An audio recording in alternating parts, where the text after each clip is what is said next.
Wow, good afternoon, everyone. And it's exciting to have you again on another session of Techbiz, brought to you from the stable of a co-innovation center, an innovation center that offers both incubation services, pre-acceleration and acceleration services for startups and companies in the startup ecosystem. Our passion and our mission is helping organizations scale up their ventures, as we foresee that scale up is a major challenge for startups to be able to have impact with the work that they do. And that's what we're obsessed about. And Techbiz happens to be one of those platforms where we provide the right support and the right handholding for startups in the ecosystem to be able to scale their ventures. And over the years, in the last 99 episodes, we brought subject matter experts to this platform to share with everyone in the ecosystem and all the people in our communities different ways, different strategies, and all the need to know to be able to properly curate their startups, properly get their startup launched, and above all else, properly be able to scale up their startups. And this afternoon again, it brings me so much pleasure to be welcoming you. And I'm all smiles because again, we've hit 100 unbroken sessions of Techbiz. And I think to everybody in the team, I think you all deserve the accolades, and to all the people that have kept faith with us in the last 100 episodes, we say big kudos, we say thank you for all our facilitators. I mean, we've not had any come onto the platform twice, which means we've had 100 different subject matter experts and facilitators grace the Techbiz platform. I think it's a milestone, and it's exciting that we're bringing this to you today, the 100th episode of Techbiz series. And again, like we said, it's an empowerment platform dedicated and curated to provide the right support, the right hand-holding for startups to be able to scale their ventures. And I'm excited bringing you, again, as your host, Victor Wenga-Folabi, the founder of Eco Innovation Center. I'm very excited to be bringing this. And today I want to say a big thank you to my team who've done tremendous work doing this. Bola, Tito, Victor, and every other person, Dami, who are blessing, working behind the scenes, and all the teams that we have, not only on Techbiz, but in the Co-Innovation Center, making things happen. It's a big thank you to all you guys for all you do to be able to keep pace with bringing this in the last 100 days. And I'm quite ready. It's excited. And today we will be talking about a very exciting topic, which I find very important. As businesses begin to scale, as ventures begin to get curated, partnerships, agreements happen, you begin to transact, we find that there's so many startups are not properly structured, not properly set up for all the dynamics that they encounter on their way. And that's what this is about, okay? We find out at times that for many of these startups, that the legal structuring is always at times a challenge. Issues come up with partners, with founders, with teams. Issues come out with regulatory authorities. Issues come up with vendors, suppliers. Issues come up with employees, okay? And therefore, we've seen that over the years. And this is also a very critical requirement, or a critical point to note, even by investors when they want to partner with you. They want to be sure that the legal parts are tidied up and things are neat and clean. And to a large extent, when these are done, we avoid unnecessary distractions in the very difficult work of building our ventures and scaling our ventures.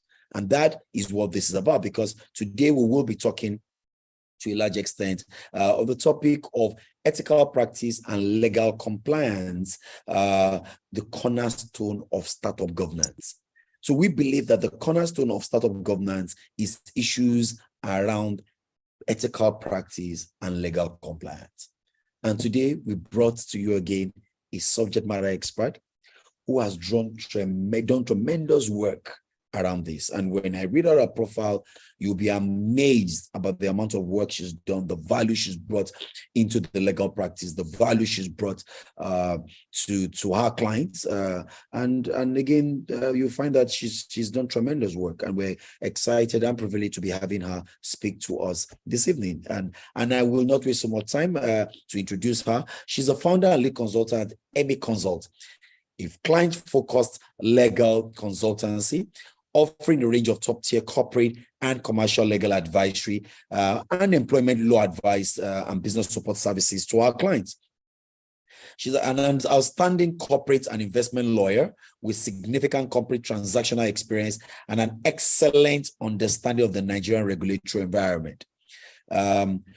She has advised on the listing of First Exchange Traded Fund, which is an ETF on the Nigerian Stock Exchange. She also advised on the merger of the Nigerian subsidiary of the world's largest brewery. She was also a part of the first dual listing by an indigenous oil and gas company on the London Stock Exchange and the Nigerian Stock Exchange, and also part of the joint venture agreement between an indigenous oil and gas company and the world's largest independent commodities trading company. So she has worked on all these transactions. She has worked on structuring the legal framework for all this work. And again, when you hear that, if you clearly understand what it is, it's no mean feat. In addition to her corporate law expertise, she has declared herself in the area of employment law and is recognized as a national leader by Who is Who Legal. She's also recognized for her expertise in the law and is known for her work on employment-related issues in significant merger and acquisition transactions. She routinely advises businesses on Nigerian employment law requirements and has contributed to national and international publications on employment and labor law.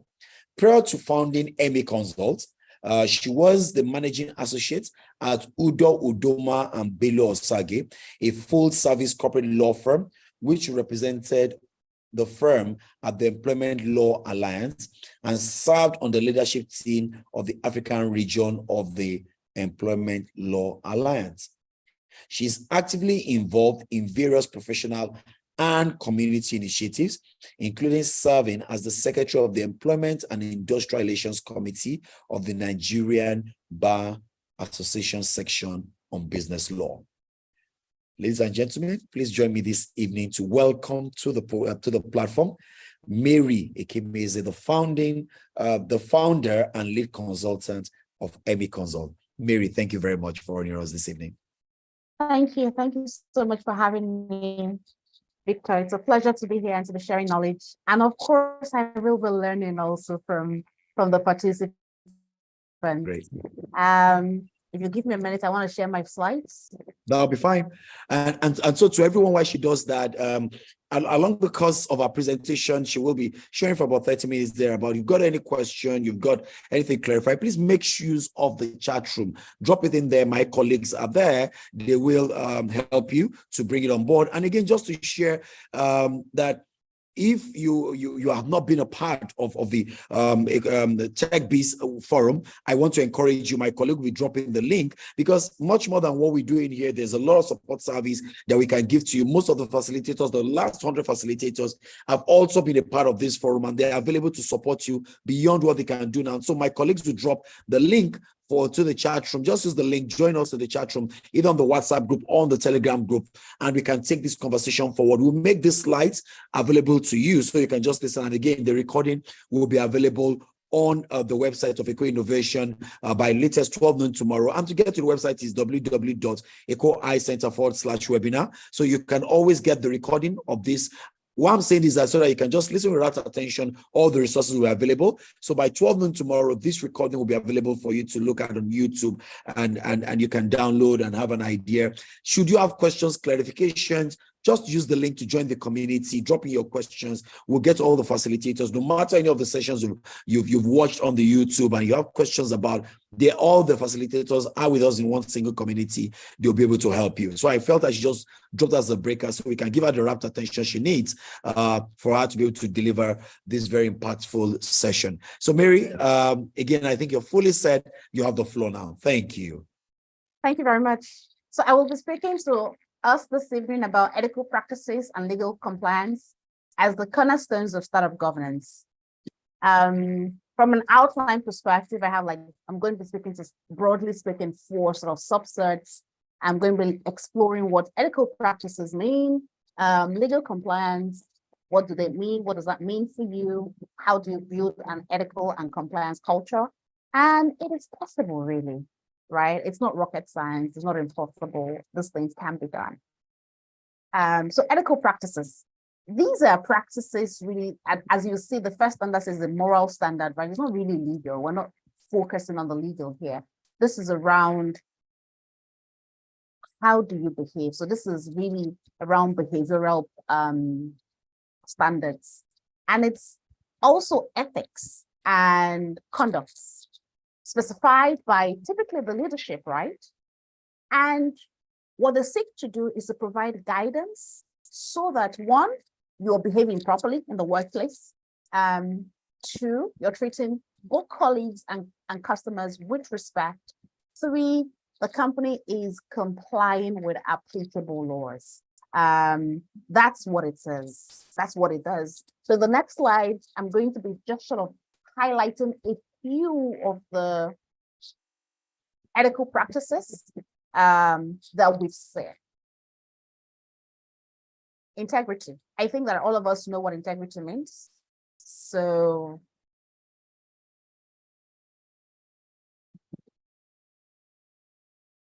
and we all value someone who has integrity.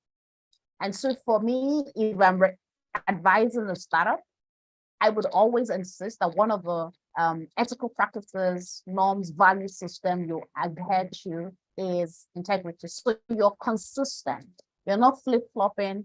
Today you're doing fine, and tomorrow, based on what's happening, you'll change your answers. It makes you unreliable. You may get away with it a few times, but word gets around. In many ways, it's small community. Honesty. You have to be committed to telling the truth, regardless of the consequence. And this builds trust. So we know that if, for instance, Mr. Zebra says A, you can take A to the bank. And even if Mr. Zebra is owning up to a defect, because, we're able to sort of see how do we solve this. We know that whatever Mr. Zebra is saying to us is true and gives us and is an accurate representation of the issue. And so we can look for solutions, right? Social consciousness. This is, of course, growing, very much growing in our times. But here, what the company is trying to do is to use this platform to bring awareness to and support change of social issues. I think one of the fairest things is paying fair wages, or if you can't pay fair wages because you're a startup and cash is tight, to be creative in your remuneration structure, right? Can people work from home? Can they get time off? Can we have flexible work hours? Can they, can you do pool, carpooling? Can you give vouchers for fuel? Think out of the box. And then, of course, sourcing ethically grown products. You don't really want to use products sourced from child labor or from indentured slaves. And unfortunately, it's sad, but it's a reality today that we have quite a growing slave industry in our time. And I know it's very shocking, right? I was watching a documentary a couple of days back, and it was very sad. And the numbers were somewhere at 8 million. So you also want to pay attention to where am I sourcing my products from, who are producing this? Am I, by my operations, encouraging or advancing slave trade or any sort of, illicit behavior, right? And then applying fair trade practices in your operations. This is also very important. Now, there isn't really, the minimum wage is 30,000. I know they are negotiating an increase, but as of today is 30,000. So as long as they're paying 30,000 naira, you're legally compliant. But in terms of making you a brand that's people who want to identify with, that one quartet, right? If people know that, you don't treat, you don't really care about the type of suppliers you're dealing with, it will scare off some investors.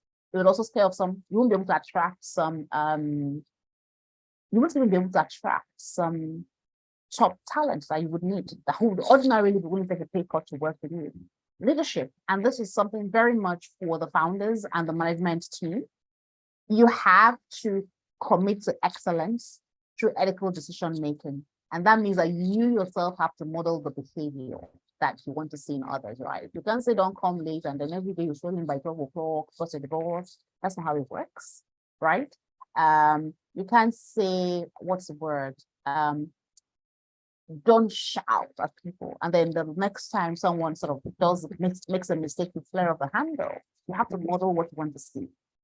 Transparency, right?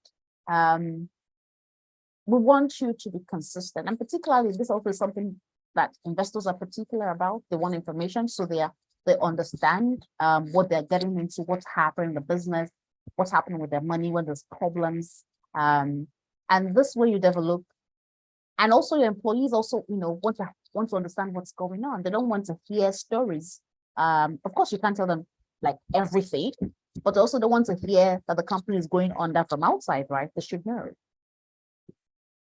Respect. How do you treat people? When I'm not doing all things law, one of the things I do is teach a course called Human Dignity Curriculum to children ages 7 to 17. The focus is really on how do you treat the other, and we emphasize respect due to the other person, just because the human person is special, period. Just because we're human, we're special. We all know how we feel when people are rude or insult or, and so if you want a workplace that thrives and where your employees will be willing to go over and above board, and where your team members will have your back, you have to treat each person with respect.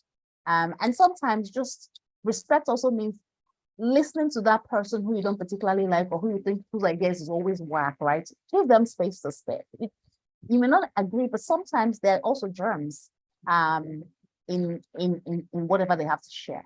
You have to create a place where people can speak up without expecting to be penalized or without thinking, I can't say anything, or they will not come and demote me or they'll sack me or they'll penalize me some other way. Fairness, right? Treat each person, give each person their due, avoid preferential treatment. So let things be clear. Now, one of the ways in which, for instance, the National Industrial Court is enforcing this is in terms of ex gratia payments. Ex gratia payments typically used to be one of the ways by which employers sort of quote unquote rewarded persons who they felt had worked well for them and all of that. But the question was, so why is this particular individual getting this much money when they're leaving, and I'm living under the same circumstances? I'm not getting any money at all. What's that about? And what the courts have done is look, if you have set up a precedence by paying a certain amount of money when people leave, then employees are entitled to think that if I'm living under the same set of circumstances, I will get that money. What does that mean for you as an employer, as a senior member of management, as a founder, is you have to exercise your discretion judiciously and fairly. Accountability, you have to be accountable. And you also have to hold all your co-founders and your directors and your management team accountable. It cannot be that there are two standards, one standard for the employees, another standard for those who are, that cannot be the way to behave. Responsibility. Employers have to encourage employees, and this is really the task of your management team, to own their work and to take responsibility. I did this, right? And to understand that the actions they take, right? It has consequences for the business, it has consequences for the finances of the business, and also the emotional well-being of other members of the business. Environmental consciousness. This is really a buzzword now, right? Everybody talking about sustainability, climate change, all of that. I'm a bit conflicted on this issue because on one hand, I understand the need for green energy, but I also understand the fact that, for most of the green energy isn't cheap, right? And I'm not sure that at least in Nigeria and in Africa we have all the funding, but there are things you could do still to sort of protect the environment. And that's so thinking about how do you limit trash, How do you reduce waste? How do you encourage energy saving practices like the bulb you use in your offices? How do you create more sustainable cost saving strategies? Must you print? If you don't have to print everything, you don't have to print and don't print. While all of these topics, these themes I have talked about, right, none of them really, strictly speaking, is a legal issue. They're just practices and they regulate conduct. However, the sum total of all of this, of utilizing these, of ensuring that your organization focuses, practices, encourages these ethical practices is this. One, if you're always accountable, you're transparent, you're responsible, you're minimizing your liability, your legal liability period. Your clients are going to be satisfied and they're going to want to stay. Of course, if you're also, responsible and accountable, you're open to feedback. And so they can tell you how they can improve. You're respecting them and they know that they're valued. They will love your brand.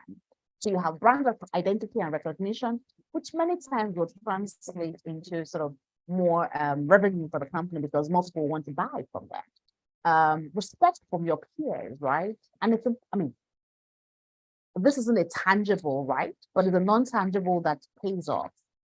A healthy work environment, people want to work with you. And that's what you need, right? So an employees are loyal to the brand because they know they're respected.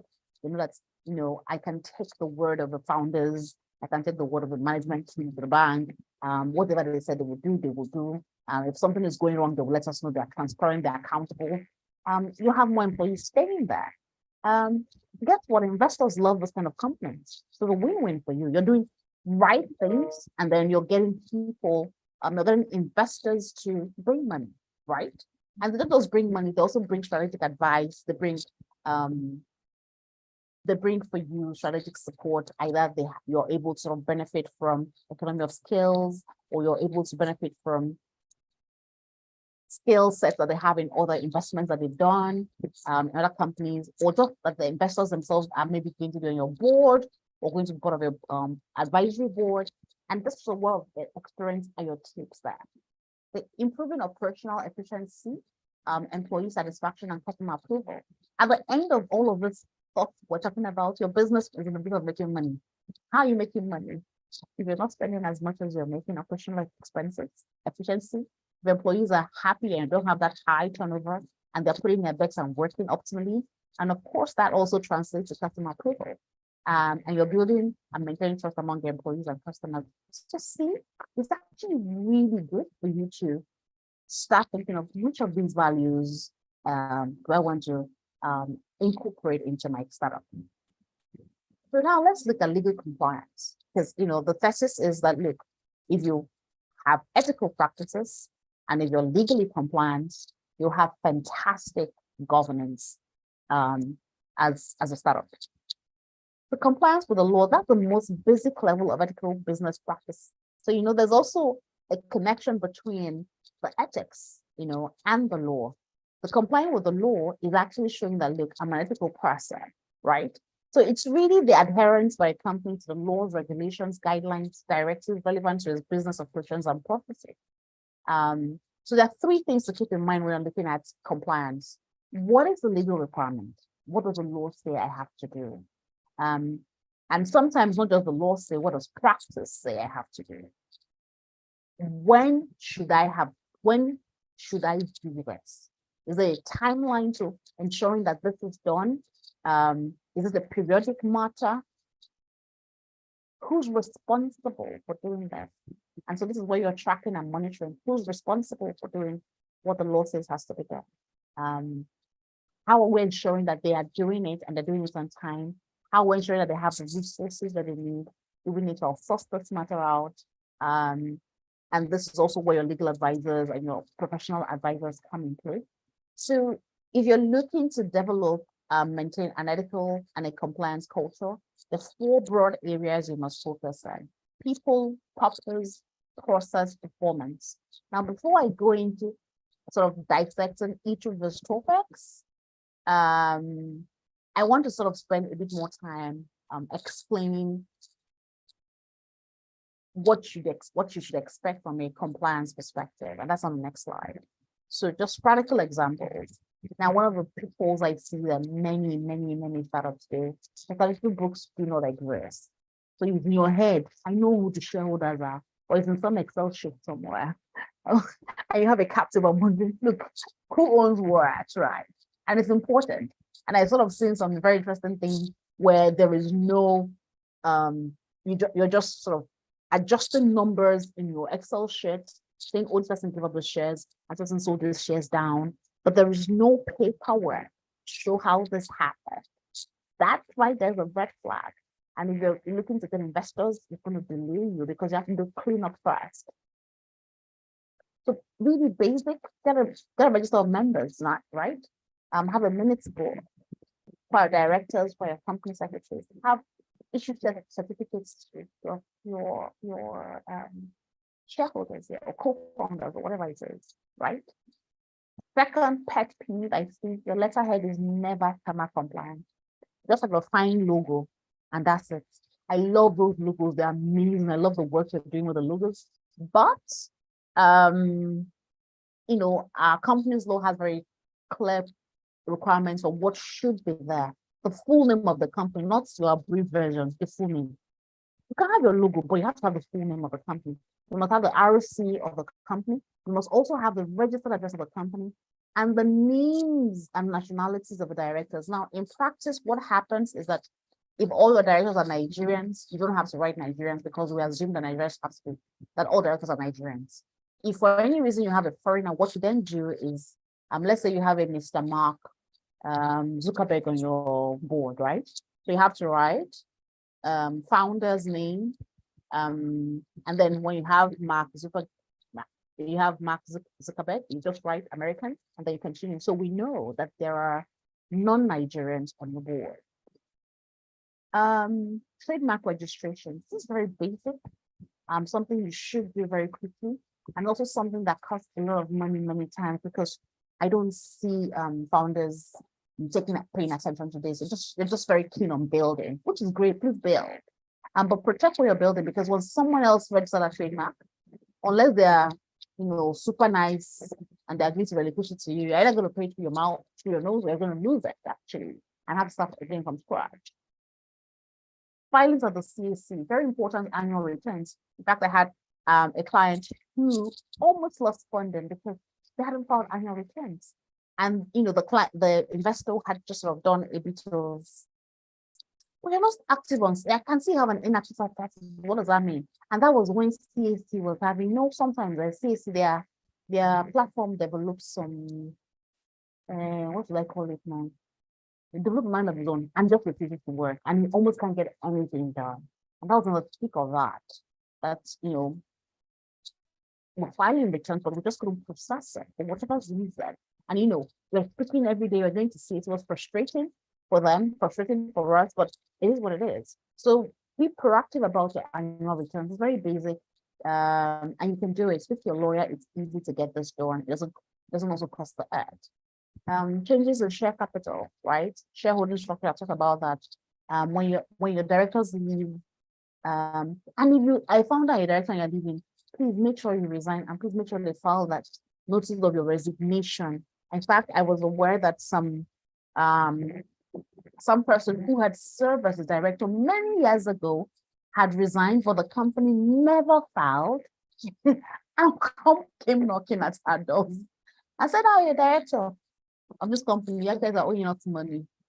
I was just such a hassle trying to say, "Hey, look, I left. I'm no longer there. I wasn't there when this happened." I think luckily for her, she had a copy of her resignation letter.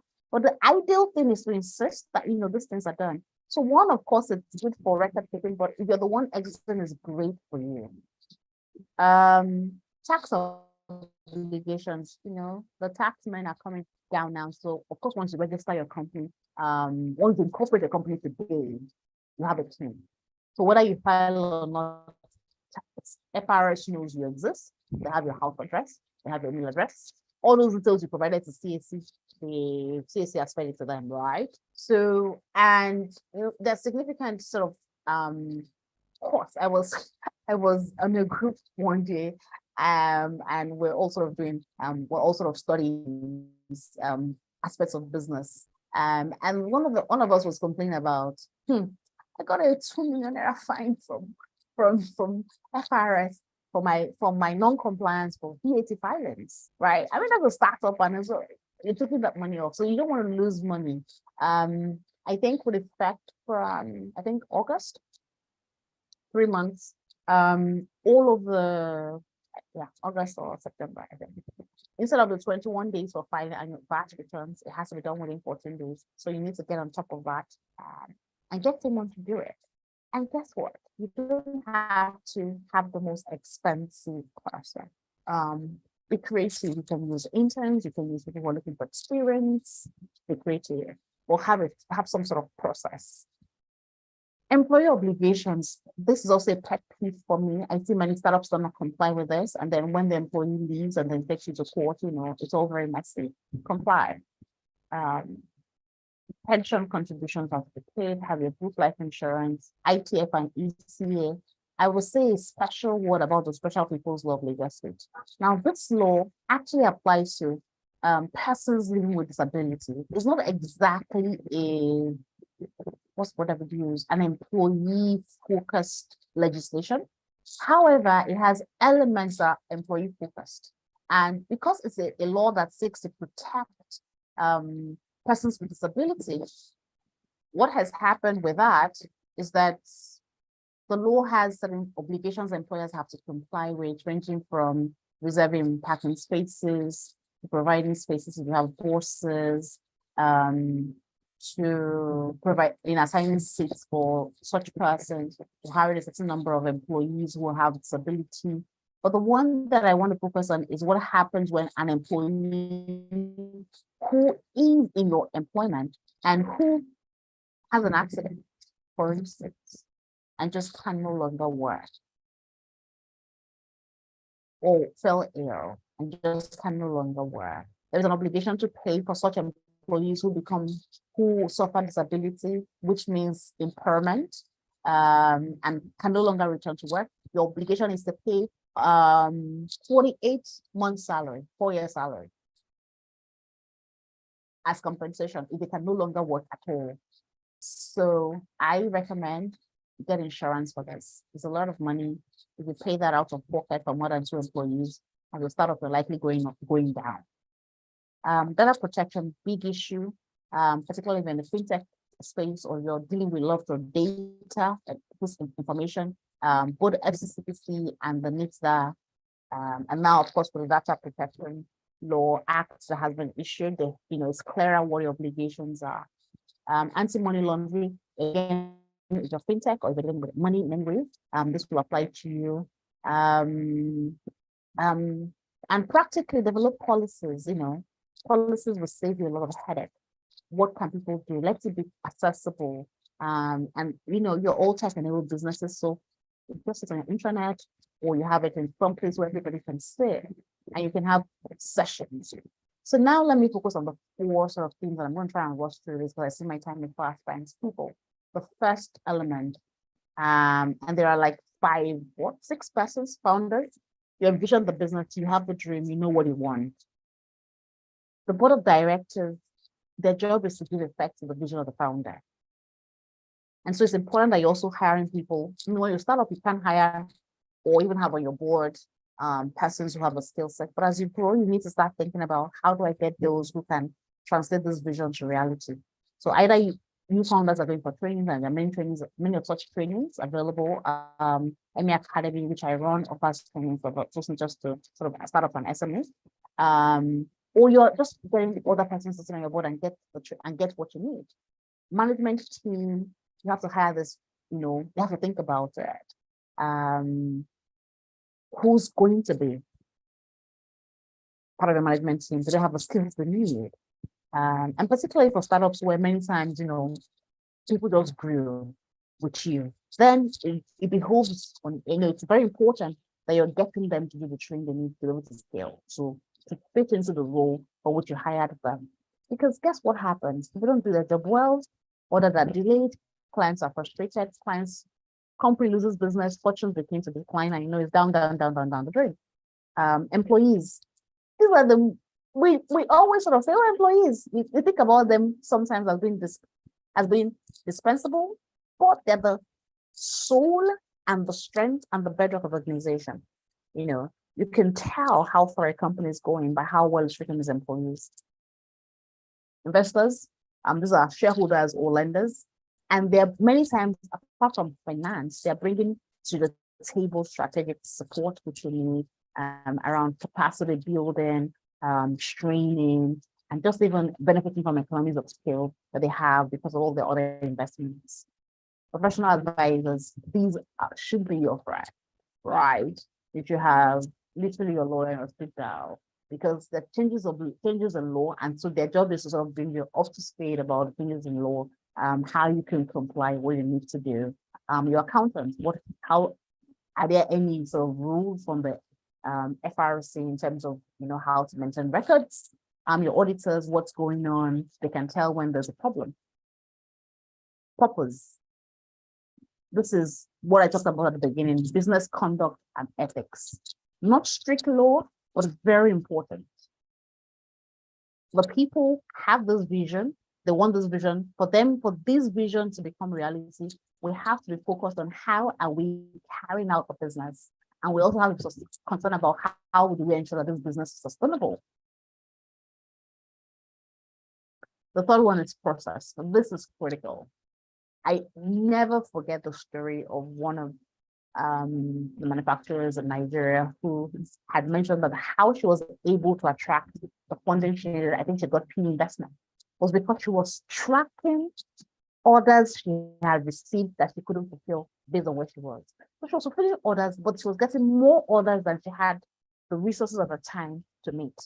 And so she was tracking those orders. And so when she was pitching to PE investors, they were able to say, hey, look, this is what I'm doing currently, but guess what? I have this amount of orders unfulfilled. So they could see there was a clear market. So your records are very important. Operational policies documented. Are you building something and you have a developer who's building it? What happens with the ups and downs? Are we going to start from scratch to try and understand where are we documenting it, right? Payment controls, finance. What's happening with money? How are you ensuring that money isn't getting lost? Accountability, transparency, and how you're managing risk. Effective internal control mechanisms. You cannot underestimate the importance of internal audit and whistleblowing.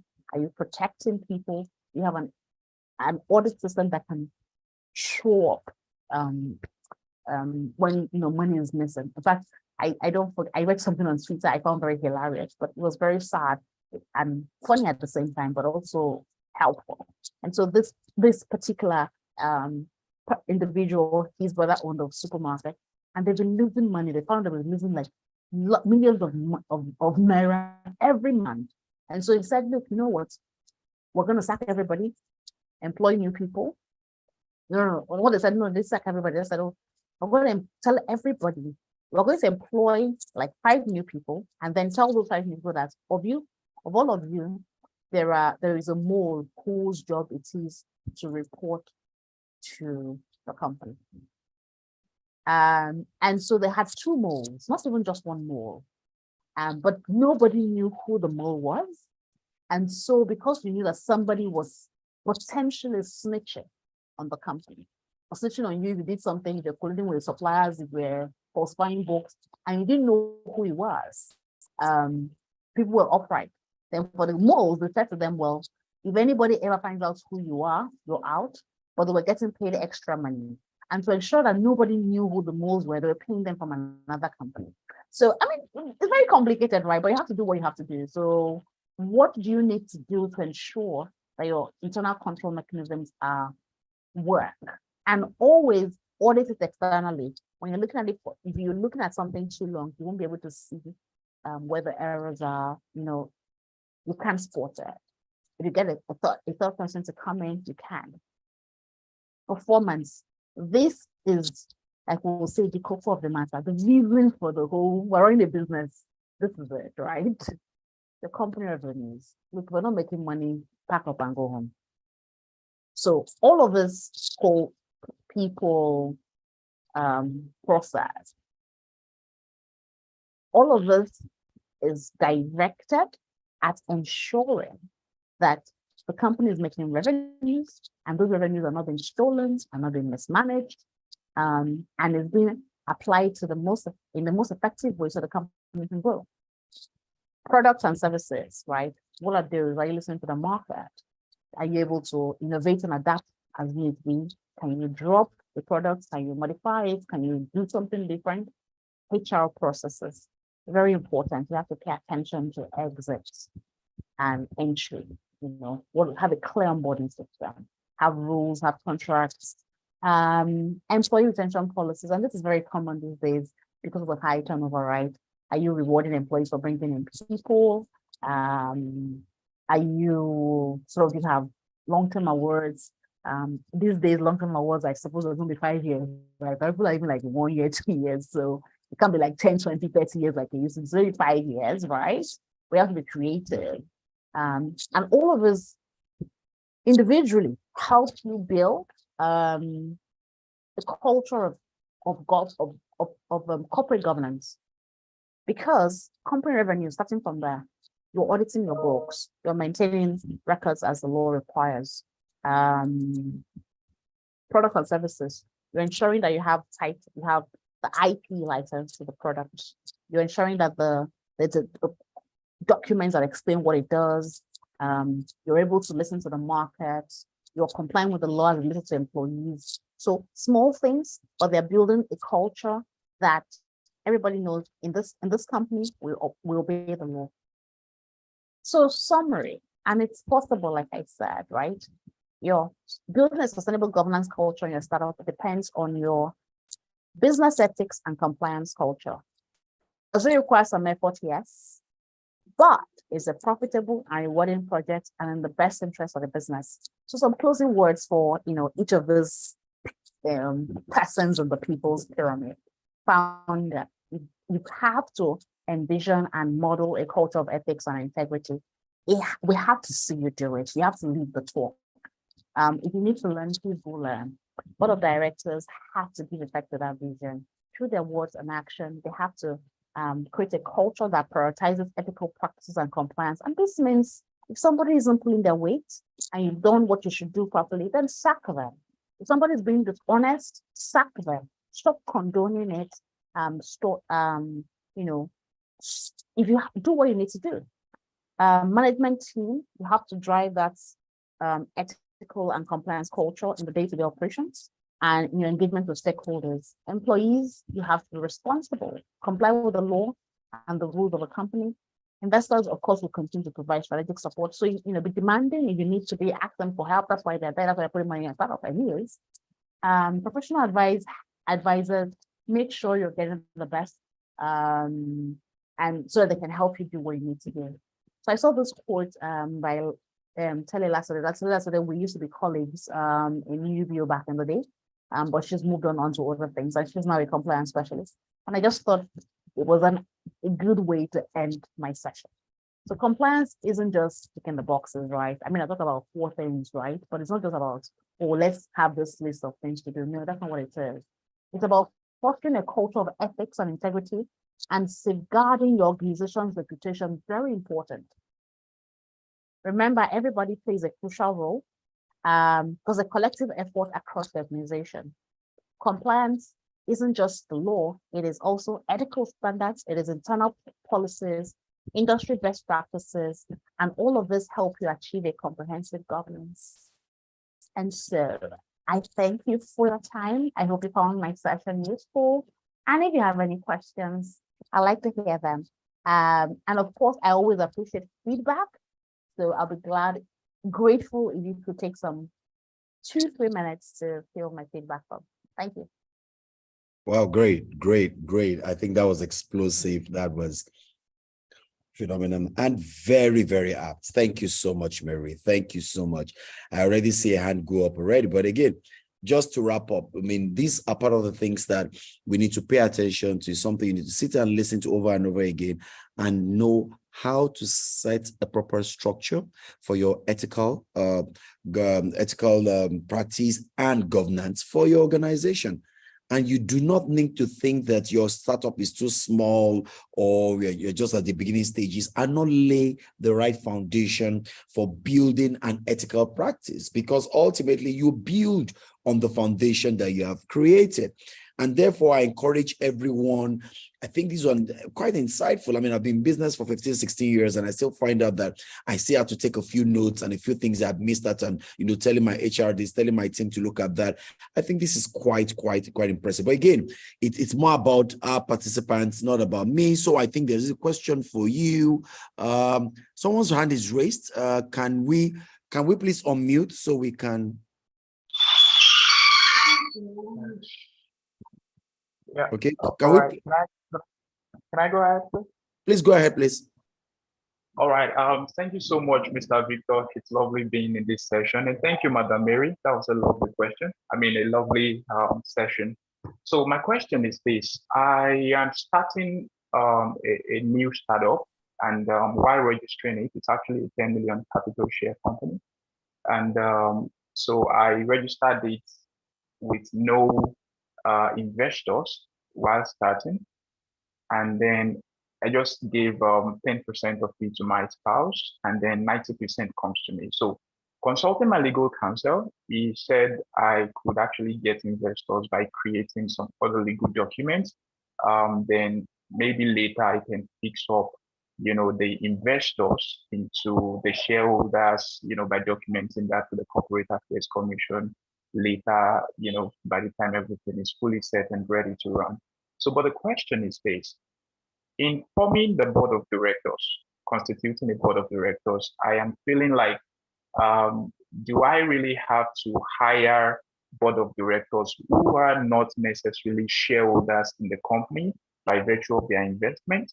And if I am hiring, the board of directors, I mean, members of the board of directors who are not technically shareholders in the company, do you think that is an ideal thing to do? And I'm afraid about that because I learned about Steve Jobs, the story of himself with Steve Wozniak, how he was fired in the company he started and stuff like that. So what would be your professional counsel to go about setting up a board of directors for a company that has no technical investors right from time? That's great. I think that's clear.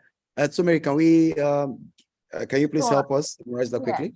So what I would say is, I mean, and this is practical advice. You're just at a point where it's just yourself and your spouse. There isn't really external funding. There isn't much going on. At this point, really, unless you already have like a product ready and launched and you have lots of employees and you're struggling, I think that at this point, both yourself and your wife can just continue to be directors and grow the company. You'll effectively bootstrap it. What you can do is get the training you need to ensure that you're compliant with what the law requires of you.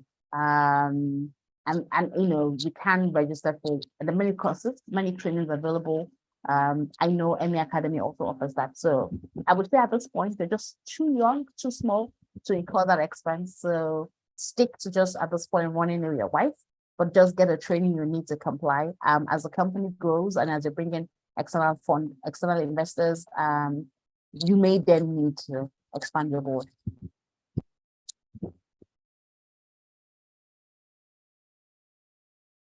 So much. And again, thank you for sharing this with us, with the team. I hope that's clear. Just to check if there's any other question in there. And my colleagues, please check across all the platforms, LinkedIn, WhatsApp, Instagram, if we have prefer asking verbally. Okay, I think that's Shegun. We've taken Shegun's question. Then question from LinkedIn.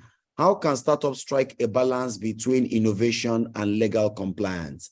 How can startups strike a balance between innovation and legal compliance? Okay. Maybe I want to help with that. So off the top of my head, what I would say is if you are looking to disrupt a regulated sector, please make sure you have a lawyer working with you as your innovator. I remember I was speaking to a colleague, and he was saying to me that I have all this my tech clients, and one of them was trying to disrupt as usual. Fantastic, we love it. But the way it was a regulated sector, They weren't quite telling the clients what they were doing. Next thing we heard was that EFCC had come for them. So we're now speaking English about, oh, we're just trying to do X, Y, Z.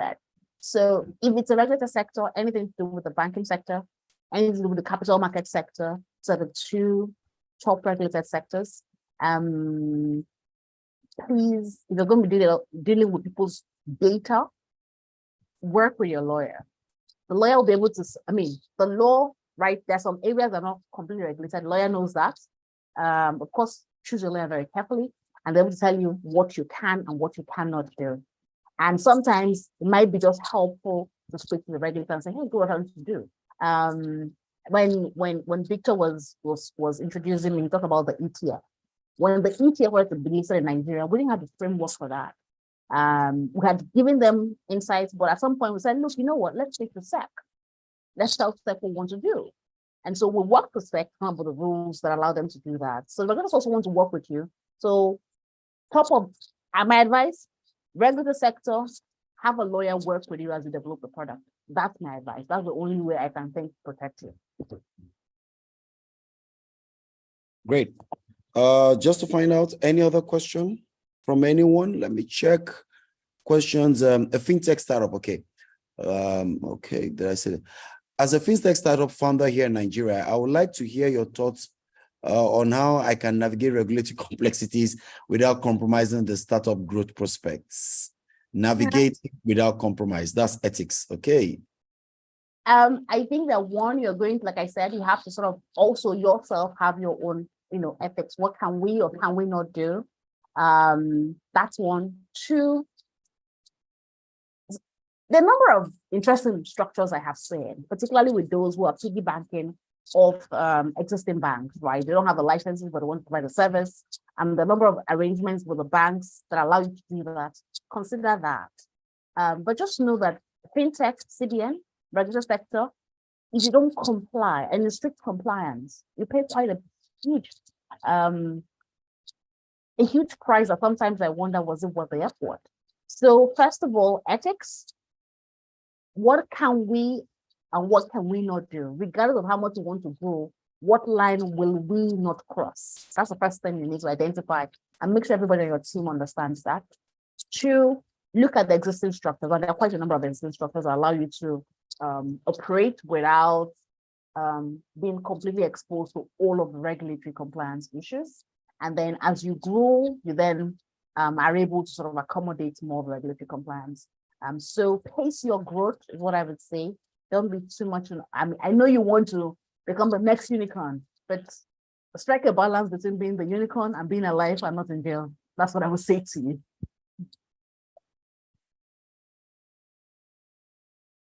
Great. I know we're running very much out of time, but just to check again, if there's anyone, thank you, Mary, for those insightful feedbacks. Okay, feel free to drop a comment. Okay, yeah.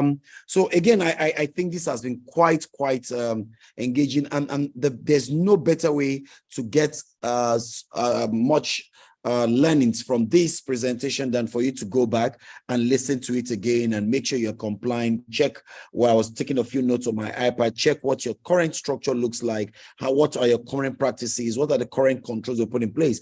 And what is the standard? And when you need help, of course, seek professional advice. And there's no better way again than for you to go to the website. My colleagues will drop the link by 12 noon tomorrow. You have these the recordings of this session also on our website, www.ecoicenter.com/webinar. You will be able to see this and be able to listen again, take your notes. And of course, she shared her contact, she shared her phone number. We can always reach out and seek clarification. But again, as we round up now, I want to say a big thank you to you, Mary. Again, if you've listened to her and you've seen her profile, you know it takes a lot to have someone of our stature be able to give us 1 hour of a quality time to be a part of this. We're not taking it for granted. I mean, your presentation, well done, well crafted. We do appreciate that. Thank you for the slides. We're saying a big thank you, Mary. We're saying a big thank you on behalf of myself and everyone in the Techbiz community. Thank you so much. And again, to all the people in our community across all the platforms, I want to thank you for keeping the day with us in this July edition of Techbiz. we will continue to do our best to make sure we bring to you people that will add value and support you on the journey of entrepreneurship, because ultimately, as we build startups that scale up, we begin to change the dynamics of our environment, we begin to make our country a more livable place, we begin to improve the socioeconomic parameters around this country. And that for us is our ultimate aim as we continue to work with you to support you and to provide handholding services to startups in the ecosystem. Eco-innovation, powers Techbiz, which is our forum of engaging startups, and eco-innovation is an innovation center that offers pre-acceleration, incubation, pre-acceleration, and acceleration services for startups. It's located here in Lagos, but again, we work across the whole of Africa, and we do encourage that you should feel free to join us and be a part of the Techbiz community, where we give you up-to-date information about what's happening in the ecosystem, how to access grants, what are new events, what are the news, and different information that will help you on this journey of building your startup and scaling your startup. And to join the community, my colleagues have dropped the link into the WhatsApp chat. You can just join the Telegram or join the WhatsApp group. Whichever one you find very convenient. And we do hope that it's going to be worth your while in the long run. Again, look out for a few of our events coming up. We have Technology Lagos that will be coming up very soon. Do go up there, sign up for AOT 5.0. It promises to be explosive. And you want to sign up as a speaker, you want to sign up as a volunteer, you want to sign up as a participant, feel free to do that. And again, just go to the website and see a few of the classes we have scheduled with our partner, Institute of Technology, for where you can build your capacity and do sign up for any of those training and capacity building sessions. Again, what's a pleasure bringing this 100 milestone episode of Techbiz to everyone. I remain your host and the founder of Eco Innovation Center, Victor Benga Folabi, saying thank you for keeping a date with us. And I do look forward to catching up with you in the last Thursday of the month of August, where we'll bring you another session of Techbiz. Do have a restful weekend starting from tomorrow. Bye then. Thank you very much, everyone. Have a good evening. Bye. Bye, everyone.